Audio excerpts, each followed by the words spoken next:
Dan kasihan thayyiban barakan fi kama yuhibbu wa yarda. Asyhadu an la ilaha illallah wa asyhadu anna Muhammadan abduhu. Di sini saya akan membahas tentang cara menghadapi sebuah kecemasan. Seperti yang kita ketahui bahwa sikap cemas mungkin pernah kita rasakan. Seperti contohnya, dengan kecemasan membuat kita nggak berani berdiri di tepi. Dengan kecemasan membuat kita takut atau minder jika melakukan sesuatu.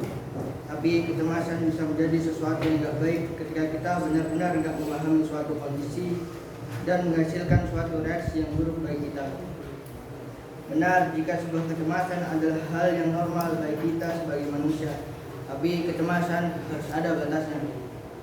Ingat, kecemasan bisa menghasilkan suatu reaksi yang buruk terhadap diri kita bahkan ke orang lain. Orang-orang dan kecemasan berlebih terus-menerus butuh kepastian. Mereka ingin mengetahui masa depan, dan jika mereka tidak mengetahuinya, jika mereka dihadapkan sesuatu yang baru yang nggak bisa mereka prediksi, mereka pasti akan merasa kecemasan, ketakutan, kekhawatiran. Dan ini hal yang mustahil kita tidak bisa mengetahui hasil dari masa depan. Orang-orang dan kecemasan berlebih sama dengan butuh kepastian atau mereka haus akan kepastian. Itu adalah salah satu pola pikir yang harus ditanamkan pada orang-orang dan kecemasan berlebih. Kita harus menerima ketidakpastian. Banyak hal yang nggak bisa kita pastikan. Cara untuk menurunkan kecemasan. Coping adalah upaya untuk menyelesaikan masalah. Yang pertama, sadari bahwa kita punya pilihan.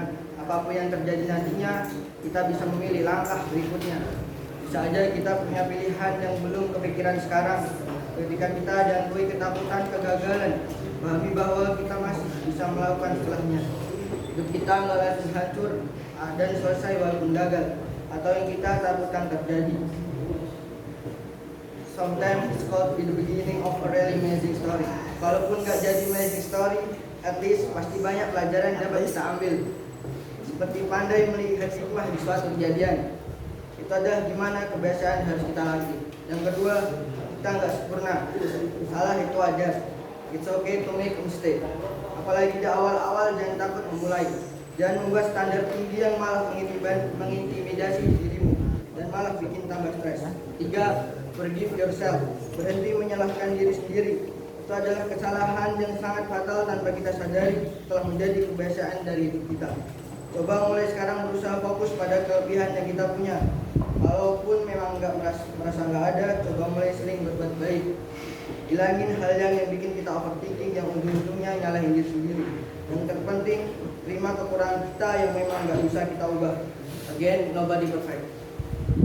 Dunia dirancang dengan penuh kekecewaan dan mungkin itu hikmahnya supaya kita nggak terlena dengan dunia yang sifatnya temporer. Syukran hadal mini. Assalamualaikum warahmatullahi wabarakatuh. Waalaikumsalam.